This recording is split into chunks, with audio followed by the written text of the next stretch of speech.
মহিলা মানুষের পুরোপুরি ভাবে ধ্বংস হয়ে যেতে একটা শরীর স্বাস্থ্য এবং কি তার পরিবারকে ধ্বংস করার পিছনে সবচাইতে বড় যে অবদানটা রেখে যে অসুখটা বেশি সমস্যা তৈরি করে, সেই অসুখটার নাম হলো সাদা স্রাব বা লিউকোরিয়া।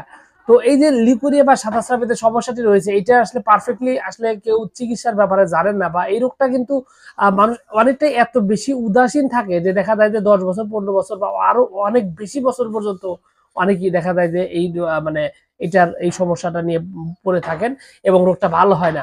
এতটাই ভয়াবহ একটা অবস্থা তৈরি হয়।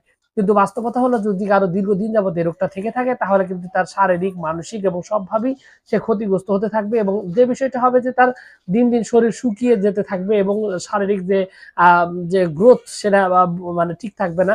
মানসিকভাবে খুবই অস্থির হয়ে যাবে, স্মৃতিশক্তি দুর্বল হয়ে যাবে, মনে থাকবে না ঠিকঠাক ঠিকঠাক মতো, মেজাজ খিটখিট হয়ে যাবে, একটা ভালো কথা বললেও রাগারাগি, ঝগড়া বিবাদ সংসারে সবসময় লেগেই আছে।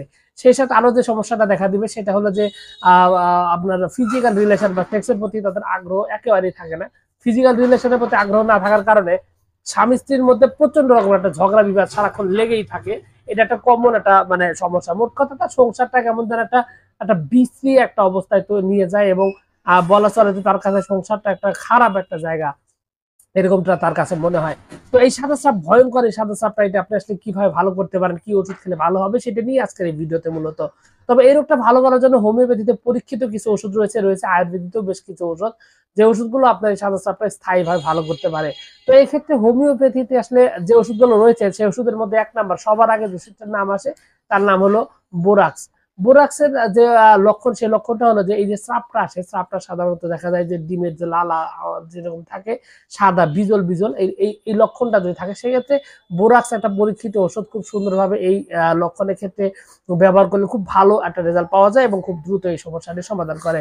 সেই সাথে যারা মানে দীর্ঘদিন যাবত সাদা সাপ থাকতে থাকতে শরীর এত বেশি দুর্বল চিকন হয়ে গেছে, চোখ ভিতরে মানে একদম বসে গেছে, একদম লিকলিকে অবস্থা, মেজাজ একদম খিটখিট হয়ে গেছে, এরকম লক্ষণ থাকলে সেক্ষেত্রে কিন্তু সিকিলিকর একটা গুরুত্বপূর্ণ ওষুধ, খুবই সুন্দরভাবে, অত্যন্ত পরীক্ষিতভাবে, কার্যকরভাবে কিন্তু এই সিকিলিকরটা কাজ করে। সেই সাথে আরো বেশ কিছু ওষুধ রয়েছে আপনার, যেগুলো তরুণ বয়স্ক, অল্প বয়স্ক মহিলাদের, আর আপনার মানে বিশেষ করে স্কুল কলেজে পড়ে এই সমস্ত মেয়েদের যদি থাকে, সেক্ষেত্রে কিন্তু আসলে আপনার যে ওষুধটা বেশি কাজ করে তার নাম হলো কলোফাইলম। কলোফাইলমও কিন্তু এটার জন্য খুব ভালো মতো আপনার রেজাল্ট আনে, ওষুধটা স্থায়ীভাবে ভালো করতে সক্ষম।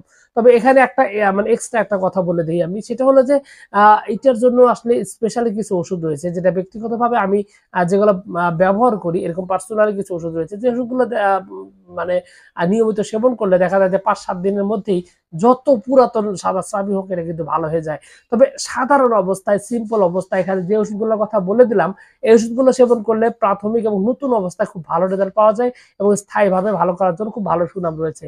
তবে আপনার রোগটা যদি দীর্ঘদিনের হয়, বহুদিনের পুরাতন হয়, কোনো অবস্থাতেই ভালো হচ্ছে না, এরকম একটা অবস্থা যদি তৈরি হয়, সেক্ষেত্রে কিন্তু আপনাকে অবশ্যই যে কাজটা করতে হবে, একজন অভিজ্ঞ ডাক্তারের সাথে কথা বলে পরামর্শ নিয়ে তারপর ওষুধ সেবন করতে হবে। আর এখানে কিছু নিয়ম আপনাকে ফলো করতে হবে, সেটা হলো সাদা স্রাব হলে ফিজিক্যাল রিলেশন বা শারীরিক সম্পর্ক, স্বামী স্ত্রী মিলন, এটা কিন্তু বন্ধ করে দিতে হবে, কারণ এইটা যত বেশি হবে, স্রাবটা তত বেশি বাড়তে থাকবে। সুতরাং সাদা স্রাব যদি আপনার থাকে, তাহলে চিকিৎসার নেওয়ার আগ পর্যন্ত অবশ্যই আপনার এই বিষয়টাতে নিয়ন্ত্রণ আনা উচিত, এবং ফিজিক্যাল রিলেশনটা বন্ধ করে দিতে হবে। টক খাবার থেকে দূরে থাকতে হবে। টক, অতিরিক্ত কড়া টকও কিন্তু সাদা স্রাবের জন্য অত্যন্ত খারাপ একটা অবস্থা নিয়ে আসে। সুতরাং অতিরিক্ত কড়া, আপনার যদি এই সাদা স্রাবের সমস্যাটা থাকে, তাহলে কিন্তু অতিরিক্ত টক থেকে দূরে থাকবেন। টক খাবার কিন্তু খাবেন না। ডিমও কিন্তু এক্ষেত্রে বেশ খানিকটা ক্ষতিকর। আর সেই সাথে এই গোপন অঙ্গটি কিন্তু অবশ্যই পরিষ্কার পরিচ্ছন্ন রাখতে হবে। সেক্ষেত্রে আপনি ফিটকিরি ব্যবহৃত পানি, ফিটকিরি দিয়ে আপনার মিশ্রিত যে পানি, ওই পানি আপনি ব্যবহার করতে পারেন। আর পুরাতন রোগের ক্ষেত্রে অবশ্যই আপনাকে অভিজ্ঞ ডাক্তারের সাথে কথা বলে তারপরে আপনাকে চিকিৎসা নিতে হবে, তাহলে কিন্তু আপনি এই সমস্যা থেকে স্থায়ী একটা সমাধান পাবেন। তো সবকিছু মিলে এইটুকু ছিল আজকের ভিডিও। আশা করছি পুরো তথ্যগুলো আপনার কাছে অনেক অনেক বেশি ভালো লেগেছে। আর যদি লেগে থাকে, অবশ্যই ভিডিওতে একটি লাইক দেন। চ্যানেলে প্রথমবার এসে থাকলে অবশ্যই চ্যানেল সাবস্ক্রাইব করবেন। কোনো প্রশ্ন, কোনো মতামত, কোনো অভিযোগ থাকলে অবশ্যই কমেন্টস করে জানাতে পারেন। তো ভিউয়ার্স, আপনাদের সকলকে অনেক অনেক ধন্যবাদ। আসসালামু আলাইকুম।